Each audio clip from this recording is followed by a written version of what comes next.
Bab 1. Pendahuluan 1.1 Latar belakang suppositoria adalah pada dalam berbagai bobot dan bentuk yang diberikan melalui rektal vagina atau uretra. Suppositoria dapat meleleh, melunak, atau melarut pada suhu tubuh. Suppositoria dapat bertindak sebagai pelindung jaringan keempat sebagai pembawa zat yang bersifat lokal ataupun simptomatik. Meloxicam merupakan obat golongan NSAID dan bekerja dengan cara menghambat sintesis pangladin yang dapat diinduksi sehingga dapat memberikan efek antiinflamasi, analgesik, dan antiseptik. Efek samping dari meloxicam pada gastrointestinal lebih rendah dibandingkan dengan golongan anis non-selektif lainnya. Hal ini dikarenakan hambatan meloxicam terhadap COX-2 lebih dominan dibandingkan hambatan COX-L, sedangkan efek samping pada gastrointestinal merupakan ginjal dikarenakan adanya hamburan terhadap COX-1. Meloxicam dalam bentuk sediaan suppositoria bertujuan untuk memperlambat reaksi dan mengurangi terjadinya efek samping. Meloxicam digunakan untuk penggulangan osteoartrosis dan heteroartrosis dengan dosis 7,5 gram. Tujuan dari praktikum ini adalah menentukan kadar meloxicam dengan suppositoria. Bab 2. Tinjauan pustaka. HPLC High Performance Liquid Chromatography yang diterjemahkan dalam bahasa Indonesia menjadi KCKT atau kromatografi cair kinerja tinggi. Di beberapa laboratorium, khususnya laboratorium kimia organik, laboratorium kimia bahan alam, dan laboratorium yang berhubungan dengan bahan-bahan organik, perkataan HPLC lebih populer dibandingkan KCKT. Kemudian prinsip pekerjaannya pemisahan dan menggunakan teknik kromatografi. Pada HPLC sistem kromatografi yang digunakan adalah cair padat fase gerak, kemudian berupa cairan yaitu pelarut, dan fase diam berupa padatan yang yaitu adsorban yang terdapat dalam kolom analitik. Kemudian ada komponen alat. Alat yang digunakan pertama yaitu microprocessor control. Kemudian bagian ini merupakan mikrokomputer, suatu bagian yang sangat penting untuk mengontrol atau membuat program mengatur kecepatan aliran pelarut sebagaimana yang diinginkan, mengatur tekanan, kemudian mengatur komposisi pelarut, mengatur suhu injektor dan jumlah sampel yang diinjeksikan bila menggunakan automatik, mengatur suhu oven termasuk suhu kolom, mengatur panjang gelombang pada detektor, dan memprogramkan waktu analisa yang diperlukan apabila menggunakan HPLC sistem gradient. Kemudian pompa. Alat ini dibutuhkan untuk memompa pelarut dari reservoir ke kolom dengan tekanan paling sedikit 100 ARM. Kemudian tingginya itu 400 ARM sesuai dengan besar aliran flow rate berkisar antara 0,5 sampai 2 ml. Kemudian tipe dari kolom, ukuran partikel adsorban dalam kolom, dan panjang kolom yang digunakan. Pompa akan bekerja memompakan pelarut secara terus-menerus dengan kecepatan aliran yang tetap sambil membawa sampel dari injektor melewati kolom analitik terus dia ke detektor dan akhirnya ke pembuangan. Kemudian ada injektor. Injektor adalah alat untuk memasukkan sampel ke dalam kolom yang dapat dilakukan untuk otomatis atau manual. Bila alat HPLC dilengkapi dengan automatic sampel injektor, maka pemasukan sampel dalam dilakukan secara otomatis yaitu dengan memprogramkan pada microprocessor control jumlah sampelnya, kemudian macam sampelnya, setelah itu apa yang akan dianalisa. Kalau manual dia juga bisa menggunakan jarum suntik khusus, diukur volume tertentu, kemudian nanti dia bekerja atau berganti secara baru. Kemudian ada kolom. Kolom terbuat dari logam berat, kaca, dan logam stainless, berbentuk tabung yang mampu menahan tekanan setinggi 680 atm dan tidak bereaksi dengan pelarut. Kemudian dia ada fase diam, dan kolom harus dengan keseragaman diameter yang sama. Kolom berbentuk tabung harus lurus, diletakkan pada posisi vertikal serta diperlengkapi dengan fitting dan konektor, yaitu didesain sedemikian rupa agar dapat memberikan kehampaan pada ujung kolom. Kemudian kolom juga bagian yang sangat penting pada HPLC karena keberhasilan dalam analisis baik kualitatif maupun kuantitatif serta isolasi bahan kimia akan sangat tergantung pada pemakaian jenis kolom yang tepat. Detektor adalah alat untuk mendeteksi komponen kimia yang telah terpisah setelah melewati kolom. Detektor yang sensitif untuk HPLC tidak bisa ditentukan, jadi perlu dilakukan pemilihan detektor yang sesuai dengan persoalan. Biasanya digunakan lampu deuterium dengan panjang gelombang 160 sampai 400 nanometer. Kemudian digunakan juga lampu sinar tampak dengan panjang 400 sampai 800 nanometer.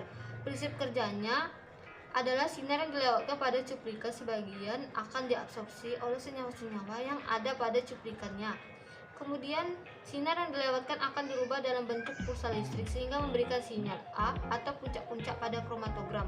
Absorbansi senyawa-senyawa yang mempunyai gugus kromofor seperti N, aromatik, enol, dan enon dapat diukurkan dengan menggunakan sinar ultra gelombang 160 sampai 400 nanometer. Kemudian ditambahkan reaksi penampak warna coloring reagen dan diukur pada panjang gelombang warna yang ditimbulkan reaksi. Perbandingan besar sinar yang diserap oleh reaktor yang dikeluarkan dari kolom persatuan waktu atau detik inilah yang akan diubah menjadi pulsa listrik untuk diteruskan ke recorder menjadi kromatogram. Prinsip kerja sistem HPLC. Nah, prinsip kerja HPLC sendiri adalah pemisahan dengan menggunakan teknik kromatografi.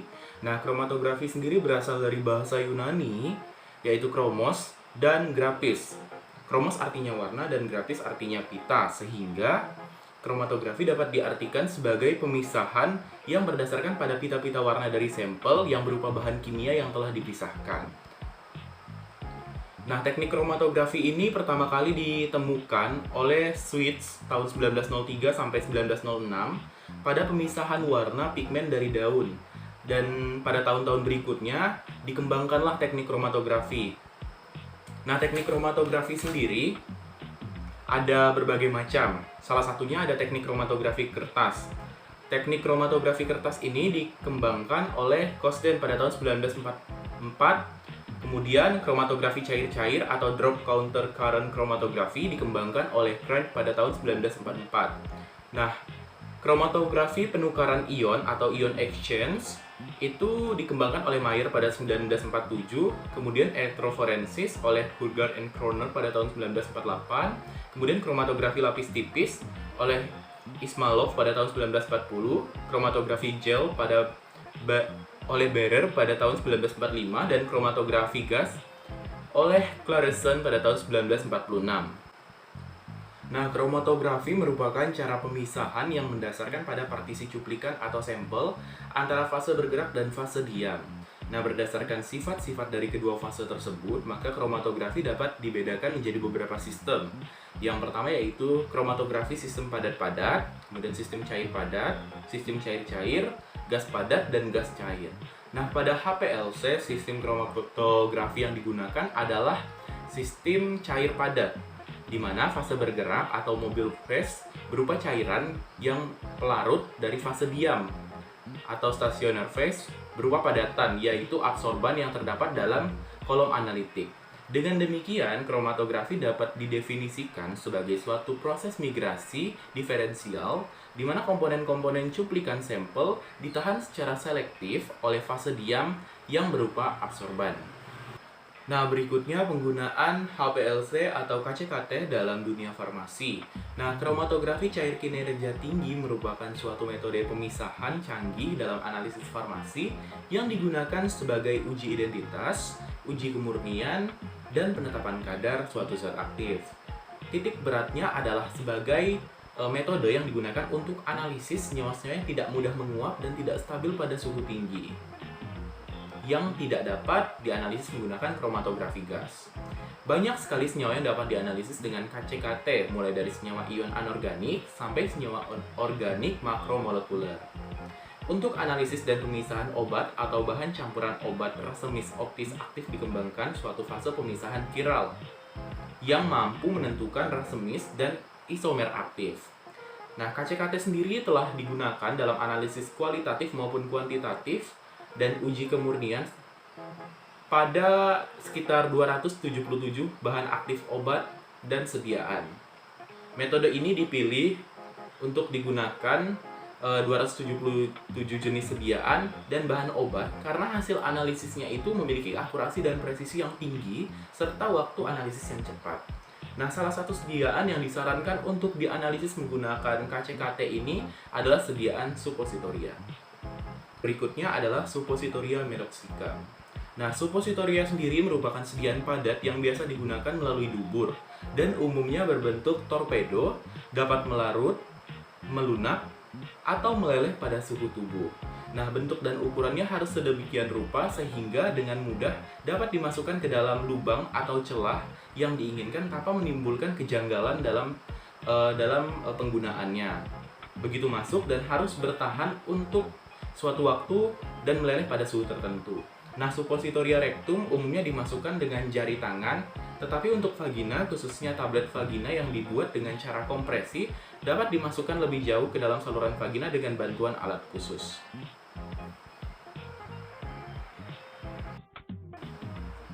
Nah, suppositoria dengan bentuk torpedo mempunyai beberapa keuntungan, yaitu bila bagian yang besar masuk melalui otot penutup dubur, maka bagian suppositoria akan masuk dengan sendirinya.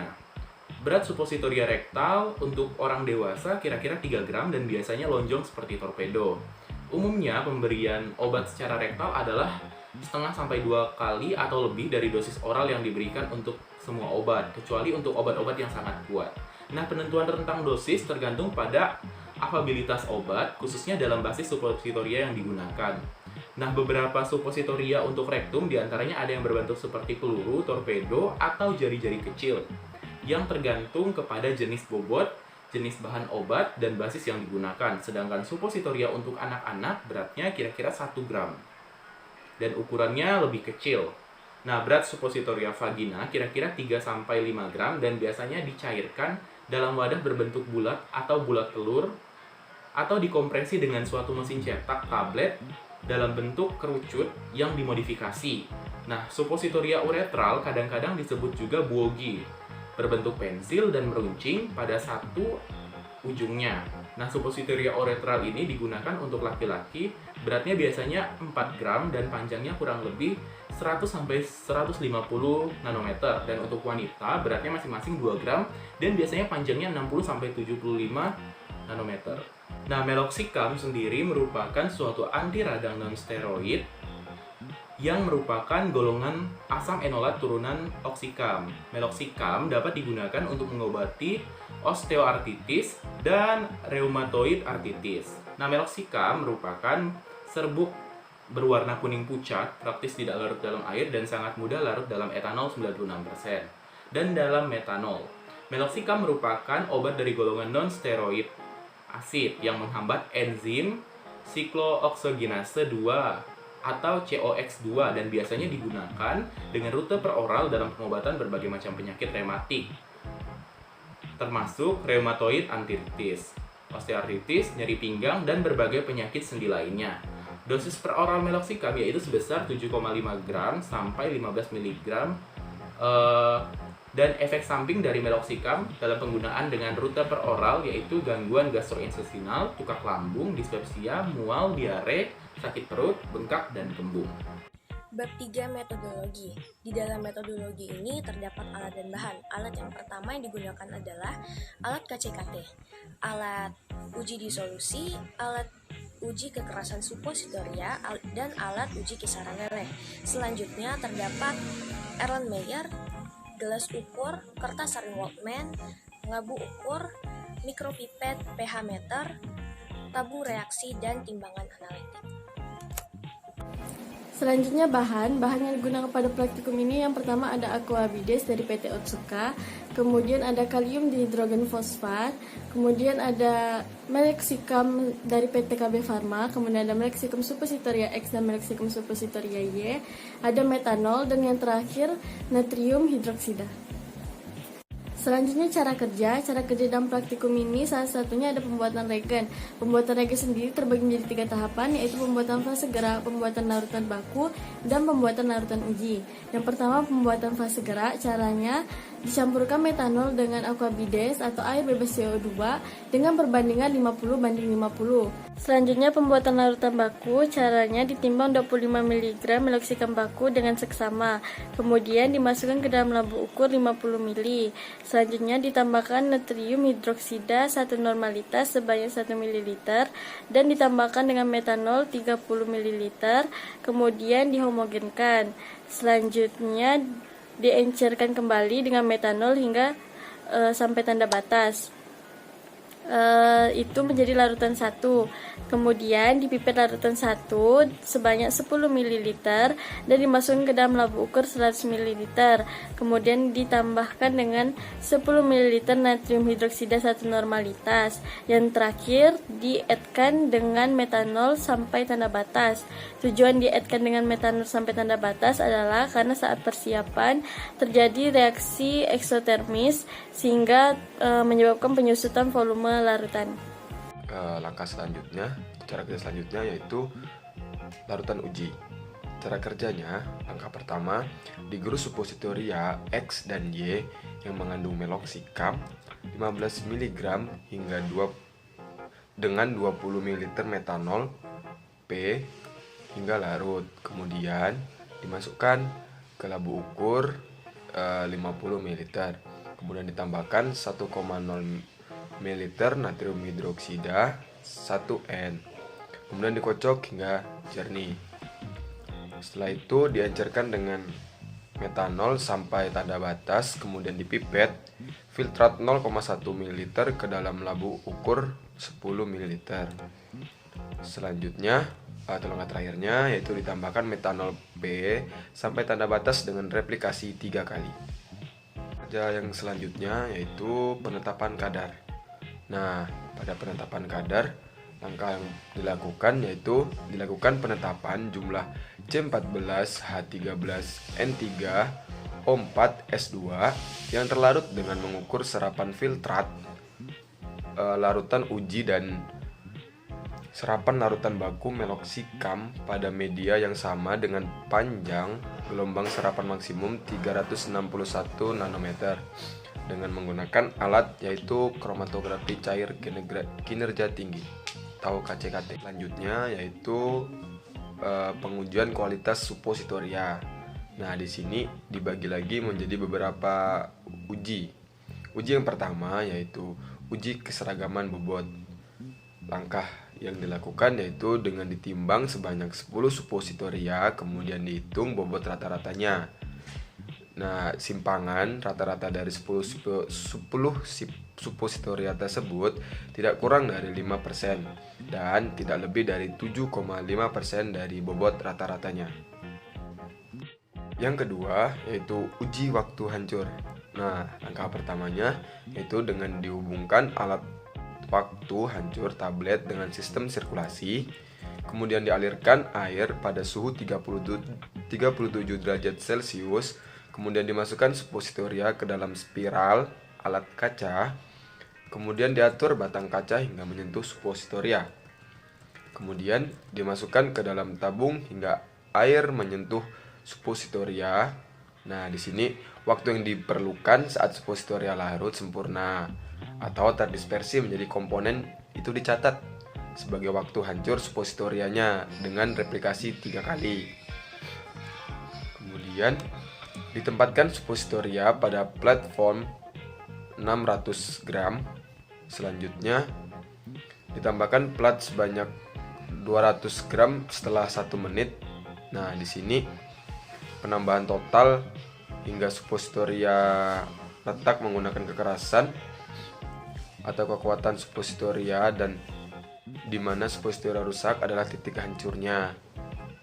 Pengujian dilakukan replikasinya 3 kali. Oke, selanjutnya yaitu yang ketiga yaitu uji kekerasan. Uji kekerasan langkah pertama yang dilakukan yaitu ditempatkan suppositoria pada platform 600 gram, kemudian ditambahkan plat sebanyak 200 gram setelah 1 menit. Nah, di sini penambahan total hingga suppositoria retak menggambarkan kekerasan atau kekuatan dari suppositorianya. dan di mana suppositoria rusak adalah titik hancurnya. Nah, pengujian ini dilakukan sebanyak replikasi 3 kali. Oke, cara kerja yang terakhir yaitu sistem kromatografi. Nah, di sini langkah pertama yang dilakukan yaitu disuntikkan larutan baku sejumlah VE lebih kurang 100 mikroliter. Kemudian dimasukkan larutan uji ke dalam alat KCKT, kemudian diukur respon puncak utama, dan selanjutnya dihitung jumlah Mg C14H13N3O4S2 dalam suppositoria menggunakan persamaan kurva baku, yaitu Y sama dengan 18401,7X plus 6253,9. Dalam praktikum kali ini yang dapat kita hitung adalah yang pertama larutan baku, yang kedua seri konsentrasinya, yang ketiga larutan uji, di mana rumus larutan baku, seri konsentrasi, dan larutan uji adalah M1 dikali V1 sama dengan M2 dikali V2, di mana M itu adalah massa, V itu adalah volume. Untuk larutan baku yang diketahui adalah massanya 25 mg, volumenya 0,05 liter. ppm yang didapat yaitu 500 ppm. Selanjutnya kita cari M2-nya. M2 yang didapat itu 50 ppm.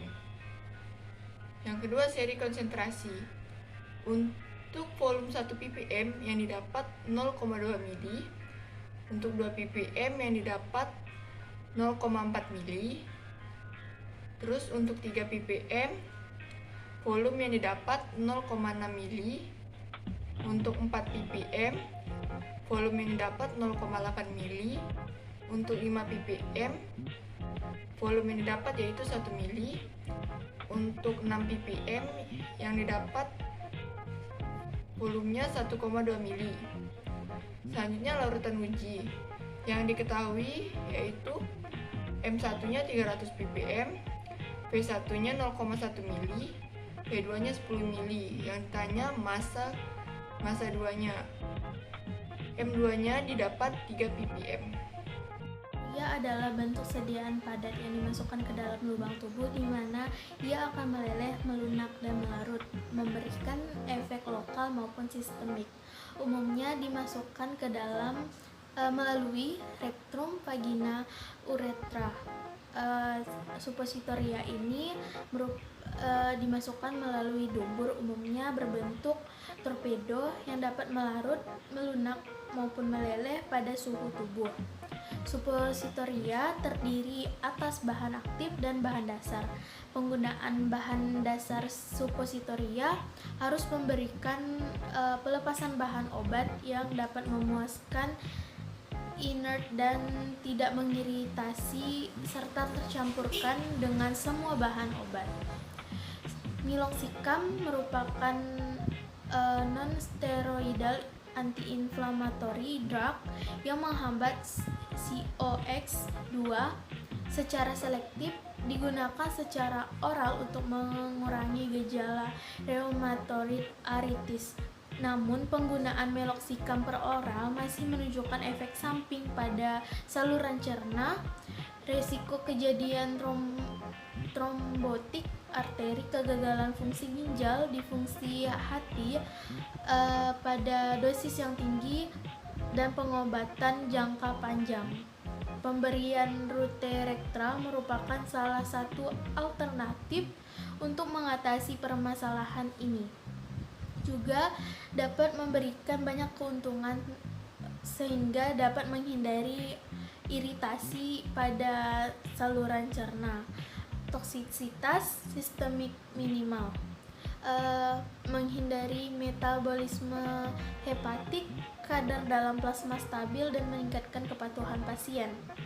Meloxicam diklasifikasikan sebagai obat kelas BCS2 yang memiliki nilai log P 3,42 dan sulit terbasahi dengan air sehingga menyebabkan kesulitan dalam mendesain formula farmasi. Oleh karena itu, pembuatan suppositoria meloxicam memberikan keuntungan lebih dalam pengaplikasiannya pada pasien. Percobaan yang dilakukan adalah penetapan kadar meloxicam, suppositoria X dan suppositoria Y dengan menggunakan metode KCKT. Penggunaan metode KCKT dalam penetapan kadar meloxicam suppositoria merujuk pada Pharmacope Indonesia edisi keempat yang menyatakan bahwa salah satu sediaan yang disarankan untuk dianalisis merupakan instrumen KCKT adalah suppositoria. KCKT yang digunakan adalah fase terbalik karena fase diam kurang polar dibandingkan fase gerak, sehingga kemampuan elusi menurun dengan meningkatnya polaritas pelarut. Dibuat larutan baku 50 ppm dengan seri konsentrasi 1 ppm, 2 ppm, 3 ppm, 4 ppm, 5 ppm, 6 ppm. Setelah dibuat larutan baku, lalu kemudian dibuatlah larutan uji 3 ppm. Setelah itu dilakukan 3 kali replikasi. Tujuan dilakukannya 3 kali replikasi ini untuk mendapatkan kurva baku dengan nilai koefisien korelasi yang paling baik. Setelah itu disuntikan secara terpisah sejumlah volume kurang lebih 100 mikrogram ke dalam alat KCKT, lalu kemudian diukur respon puncak utama. Percobaan kali ini diawali dengan membuat baku standar meloxicam dengan menimbang sebanyak 25 mg meloxicam baku standar dari PT Kalbe Farma secara seksama, lalu dimasukkan ke dalam labu ukur 50 ml. Meloxicam ditambahkan sebanyak 1 ml natrium hidroksida 1 normalitas dan 30 ml metanol P. Penambahan natrium hidroksida pada meloxicam berfungsi sebagai pelarut, bantu agar meloxicam dapat melarut dengan sempurna. Selain natrium hidroksida digunakan juga metanol P yang berfungsi sebagai pelarut meloxicam karena kelarutan meloxicam yang sangat buruk di dalam air. Campuran lalu dikocok dengan pengocok dilakukan agar memastikan bahwa serbuk baku meloxicam benar-benar larut di dalam natrium hidroksida dan metanol sehingga tidak tersisa bagian yang tidak melarut. Larutan ini kemudian diencerkan dengan metanol sampai tanda batas. Pengenceran larutan baku ini bertujuan agar mendapati larutan baku dengan konsentrasi yang kecil dan dapat terukur secara akurat pada instrumen KCKT. Larutan ini dipipet 10 ml ke dalam labu ukur 100 ml, ditambahkan 10 ml natrium hidroksida 1 normalitas dan diencerkan dengan metanol sampai tanda batas. Selama penyiapan larutan akan terjadi reaksi eksotermis dan penyusutan volume. Ditambahkan metanol sampai tanda batas. Penetapan kadar suppositoria diperlukan untuk mengetahui kadar kedua sampel suppositoria. Hal ini diperlukan untuk memastikan bahwa kadar dalam sampel suppositoria sesuai dengan kadar standar yang tertera pada Pharmacope Indonesia. Sebelum melakukan uji disolasi dan penetapan kadar zat aktif meloxicam dalam sediaan suppositoria, dilakukan juga berbagai macam prosedur pemeriksaan. Di antaranya itu ada pemeriksaan keseragaman bobot, ada pemeriksaan waktu hancur, dan uji kekerasan sediaan pada suppositoria. Meloxicam X dan Y, jadi pemeriksaan keseragaman bobot itu menggunakan 10 suppositoria dalam meloxicam. Suppositoria X dan Y itu menunjukkan bobot rata-rata meloxicam suppositoria adalah M sama dengan 3 ppm, sehingga hasil ini menunjukkan bahwa suppositoria itu memenuhi persyaratan keseragaman bobot karena simpangan baku relatif rata-rata dari 10 suppositoria tidak lebih. Penetapan kadar dalam sediaan suppositoria itu menggunakan KCKT dengan panjang gelombang maksimum 361 nanometer, diperoleh persamaan kurva baku hasil pemeriksaan waktu hancur dengan 3 kali replikasi. Itu juga menunjukkan bahwa sampel mempunyai waktu hancur 18 menit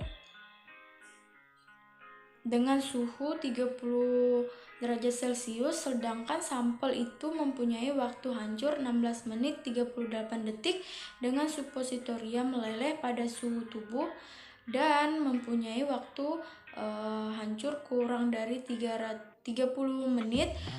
Untuk bahan dasar lemak, hasil uji kekerasan meloxicam suppositoria dengan 3 kali replikasi itu menunjukkan bahwa sampel X mempunyai rata-rata kekerasan 2 menit 27 detik dengan beban 863 gram, sedangkan sampel Y mempunyai kekerasan 1 menit 42 detik dengan beban 767 gram. Kekerasan diperlukan untuk keperluan pengemasan dan pendistribusian meloxicam suppositoria agar obat bisa tetap terjaga dalam kondisi apapun. Pada penetapan kadar hasil disolusi dalam sediaan suppositoria itu juga menggunakan KCKT dengan panjang gelombang maksimum 361 nanometer, diperoleh persamaan kurva baku dari 5% dan tidak lebih dari 7,5%. Waktu retensi baku membandingkan meloxicam pada pengujian dengan kromatografi cair kinerja tinggi. Jadi waktu resensi waktu perbandingan meloxicam pada pengujian dengan kromatografi cair kinerja tinggi rata-rata muncul pada menit 2,75 dan menghasilkan single peaks atau puncak tunggal. Sedangkan waktu resensi meloxicam yang berasal dari meloxicam suppositoria X dari 3 sampel suppositoria X itu rata-rata muncul pada menit ke 2,59 dan untuk meloxicam suppositoria Y dari 3 sampel rata-rata muncul pada menit ke 2,40. Jadi penetapan kadar suppositoria itu diperlukan untuk mengetahui kadar kedua sampel suppositoria. Jadi persamaan kadar dari kedua sampel itu menentukan adanya perbedaan laju disolusi dari keduanya. Hasil dari penetapan kadar suppositoria itu diperoleh kadar rata-rata 3 ppm, terus ditunjukkan secara grafik relatif hampir sama dan tidak jauh berbeda.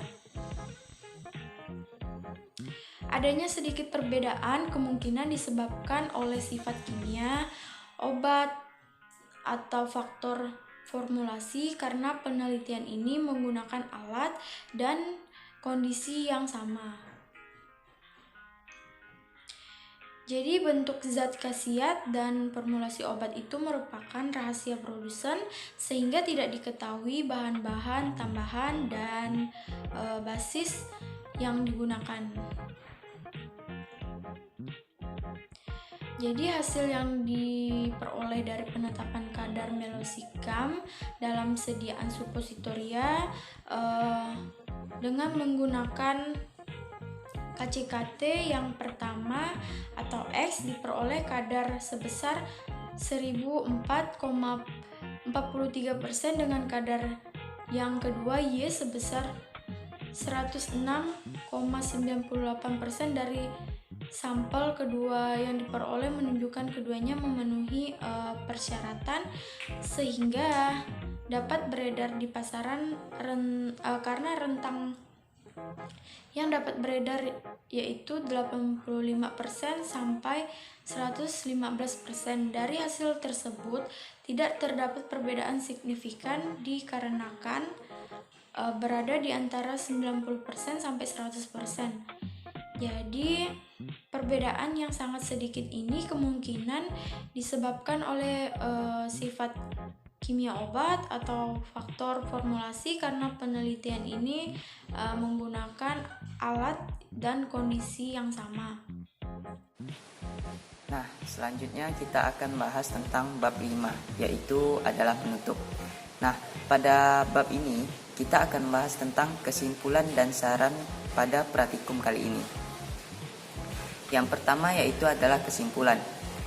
Nah, kesimpulan yang pertama yaitu adalah meloxicam merupakan obat kelas BCS2 yaitu permeabilitas tinggi dan kelarutan rendah yang memiliki nilai log P 3,42 dan sulit terbasahi dengan air sehingga menyebabkan kesulitan dalam desain formulasi. Pembuatan meloxicam dalam bentuk sediaan farmasi ini memiliki keuntungan lebih pengaplikasiannya pada pasien. Yang kedua yaitu adalah hasil penetapan kadar meloxicam suppositoria dengan replikasi 3 kali diperoleh kadar rata-rata meloxicam suppositoria X itu sebesar 104,43% dan meloxicam suppositoria Y itu sebesar 106,98%. Nah, sehingga keduanya itu memenuhi syarat untuk beredar di pasaran. Nah, syarat untuk beredar di pasaran yaitu antara rentang 85 sampai 115%. Yang ketiga yaitu hasil uji disolusi dari meloxicam suppositoria X dan meloxicam suppositoria Y yang ditunjukkan secara grafik itu mempunyai gambaran yang tidak jauh berbeda. Yang kedua yaitu adalah saran. Saran dari praktikum kali ini yaitu dalam praktikum itu harus dilakukan dengan teliti. Nah, tujuannya itu untuk memperkecil terjadinya kesalahan dalam hasil akhir.